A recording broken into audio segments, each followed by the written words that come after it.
Production of the formed elements. The lifespan of the formed elements is very brief, although one type of leukocyte called memory cells can survive for years. Most erythrocytes, leukocytes, and platelets normally live only a few hours to a few weeks. Thus, the body must form new blood cells and platelets quickly and continuously. When you donate a unit of blood during a blood drive, approximately 475 milliliters, or about 1 pint, your body typically replaces the donated plasma within 24 hours. But it takes about 4 to 6 weeks to replace the blood cells.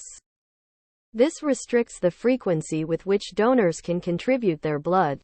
The process by which this replacement occurs is called hemopoiesis, or hematopoiesis, from the Greek root hema equals blood, poiesis equals production. Sites of hemopoiesis. Prior to birth, hemopoiesis occurs in a number of tissues, beginning with the yolk sac of the developing embryo, and continuing in the fetal liver, spleen, lymphatic tissue, and eventually the red bone marrow. Following birth, most hemopoiesis occurs in the red marrow, a connective tissue within the spaces of spongy, cancellous, bone tissue. In children, hemopoiesis can occur in the medullary cavity of long bones. In adults, the process is largely restricted to the cranial and pelvic bones, the vertebrae, the sternum, and the proximal epiphyses of the femur and humerus. Throughout adulthood, the liver and spleen maintain their ability to generate the formed elements. This process is referred to as extramedullary hemopoiesis, meaning hemopoiesis outside the medullary cavity of adult bones. When a disease such as bone cancer destroys the bone marrow, causing hemopoiesis to fail, extramedullary hemopoiesis may be initiated. Differentiation of formed elements from stem cells. All formed elements arise from stem cells of the red bone marrow. Recall that stem cells undergo mitosis plus cytokinesis, cellular division, to give rise to new daughter cells. One of these remains a stem cell and the other differentiates into one of any number of diverse cell types. Stem cells may be viewed as occupying a hierarchical system, with some loss of the ability to diversify at each step. The totipotent stem cell is the zygote, or fertilized egg. The totipotent, toti equals all, stem cell gives rise to all cells of the human body. The next level is the pluripotent stem cell, which gives rise to multiple types of cells of the body and some of the supporting fetal membranes. Beneath this level, the mesenchymal cell is a stem cell that develops only into types of connective tissue, including fibrous connective tissue, bone, cartilage, and blood, but not epithelium, muscle, and nervous tissue. One step lower on the hierarchy of stem cells is the hemopoietic stem cell, or hemocytoblast. All of the formed elements of blood originate from this specific type of cell. Hemopoiesis begins when the hemopoietic stem cell is exposed to appropriate chemical stimuli, collectively called hemopoietic growth factors, which prompt it to divide and differentiate. One daughter cell remains a hemopoietic stem cell, allowing hemopoiesis to continue. The other daughter cell becomes either of two types of more specialized stem cells. Figure 1. Lymphoid stem cells give rise to a class of leukocytes known as lymphocytes, which include the various T cells, B cells, and natural killer NK cells, all of which function in immunity. However, hemopoiesis of lymphocytes progresses somewhat differently from the process for the other formed elements. In brief, lymphoid stem cells quickly migrate from the bone marrow to lymphatic tissues, including the lymph nodes, spleen, and thymus, where their production and differentiation continues. B cells are so named since they mature in the bone marrow, while T cells mature in the thymus. Myeloid stem cells give rise to all the other formed elements, including the erythrocytes, megakaryocytes that produce platelets, and a myeloblast lineage that gives rise to monocytes and 3 forms of granular leukocytes: neutrophils, eosinophils, and basophils. Lymphoid and myeloid stem cells do not immediately divide and differentiate into mature formed elements. As you can see in Figure 1, there are several intermediate stages of precursor cells, literally, forerunner cells, many of which can be recognized by their names, which have the suffix blast. For instance, megakaryoblasts are the precursors of megakaryocytes, and proerythroblasts become reticulocytes, which eject their nucleus and most other organelles before maturing into erythrocytes. Hemopoietic growth factors. Development from stem cells to precursor cells to mature cells is again initiated by hemopoietic growth factors. These include the following. Erythropoietin, EPO, is a glycoprotein hormone secreted by the interstitial fibroblast cells of the kidneys in response to low oxygen levels. It prompts the production of erythrocytes. Some athletes use synthetic EPO as a performance-enhancing drug, called blood doping, to increase RBC counts and subsequently increase oxygen delivery to tissues throughout the body.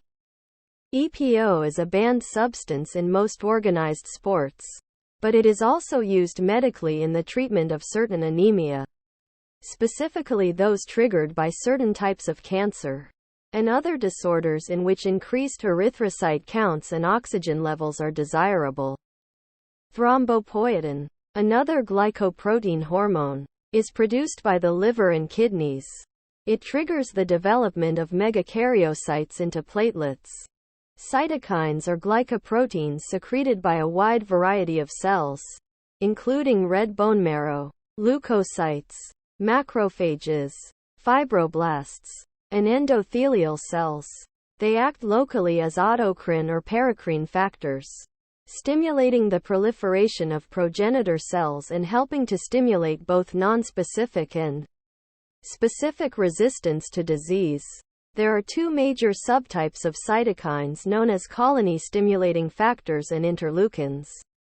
Colony-stimulating factors, CSFs, are glycoproteins that act locally as autocrine or paracrine factors. Some trigger the differentiation of myeloblasts into granular leukocytes, namely, neutrophils, eosinophils, and basophils. These are referred to as granulocyte CSFs.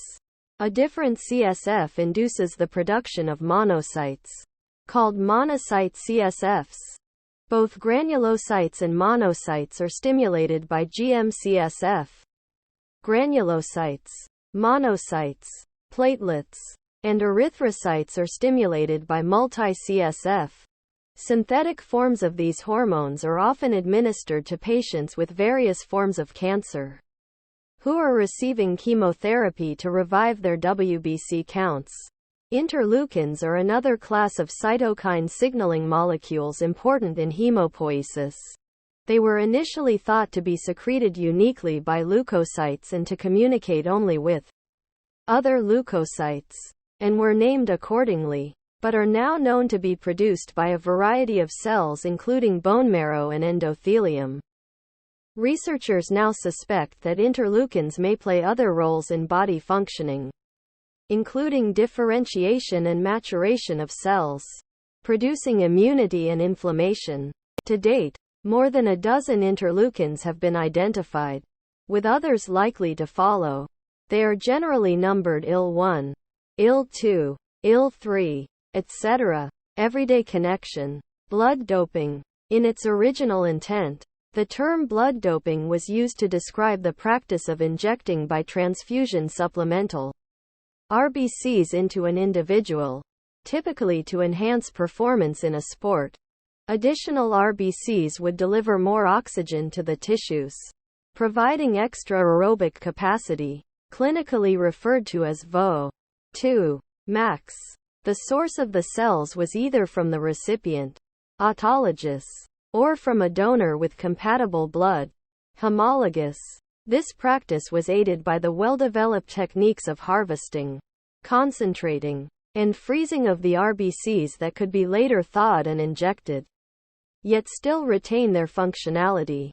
These practices are considered illegal in virtually all sports and run the risk of infection, significantly increasing the viscosity of the blood and the potential for transmission of blood-borne pathogens if the blood was collected from another individual. With the development of synthetic EPO in the 1980s, it became possible to provide additional RBCs by artificially stimulating RBC production in the bone marrow. Originally developed to treat patients suffering from anemia, renal failure, or cancer treatment, large quantities of EPO can be generated by recombinant DNA technology. Synthetic EPO is injected under the skin and can increase hematocrit for many weeks. It may also induce polycythemia and raise hematocrit to 70 or greater. This increased viscosity raises the resistance of the blood and forces the heart to pump more powerfully. In extreme cases, it has resulted in death. Other drugs such as cobalt-2 chloride have been shown to increase natural EPO gene expression. Blood doping has become problematic in many sports, especially cycling. Lance Armstrong, winner of 7 Tour de France and many other cycling titles, was stripped of his victories and admitted to blood doping in 2013. Bone marrow sampling and transplants. Sometimes, a healthcare provider will order a bone marrow biopsy, a diagnostic test of a sample of red bone marrow, or a bone marrow transplant, a treatment in which a donor's healthy bone marrow and its stem cells replaces the faulty bone marrow of a patient. These tests and procedures are often used to assist in the diagnosis and treatment of various severe forms of anemia, such as thalassemia major and sickle cell anemia, as well as some types of cancer, specifically leukemia. In the past, when a bone marrow sample or transplant was necessary, the procedure would have required inserting a large bore needle into the region near the iliac crest of the pelvic bones, os coxae. This location was preferred, since its location close to the body surface makes it more accessible, and it is relatively isolated from most vital organs. Unfortunately, the procedure is quite painful. Now, direct sampling of bone marrow can often be avoided. In many cases, stem cells can be isolated in just a few hours from a sample of a patient's blood. The isolated stem cells are then grown in culture using the appropriate hemopoietic growth factors, and analyzed or sometimes frozen for later use. For an individual requiring a transplant, a matching donor is essential to prevent the immune system from destroying the donor cells, a phenomenon known as tissue rejection. To treat patients with bone marrow transplants, it is first necessary to destroy the patient's own diseased marrow through radiation and/or chemotherapy. Donor bone marrow stem cells are then intravenously infused. From the bloodstream, they establish themselves in the recipient's bone marrow. Chapter Review. Through the process of hemopoiesis, the formed elements of blood are continually produced, replacing the relatively short-lived erythrocytes, leukocytes, and platelets. Hemopoiesis begins in the red bone marrow, with hemopoietic stem cells that differentiate into myeloid and lymphoid lineages. Myeloid stem cells give rise to most of the formed elements. Lymphoid stem cells give rise only to the various lymphocytes designated as B and T cells, and NK cells. Hemopoietic growth factors, including erythropoietin, thrombopoietin, colony-stimulating factors, and interleukins, promote the proliferation and differentiation of formed elements. Make sure to smash the like and subscribe buttons to receive notifications all new contents.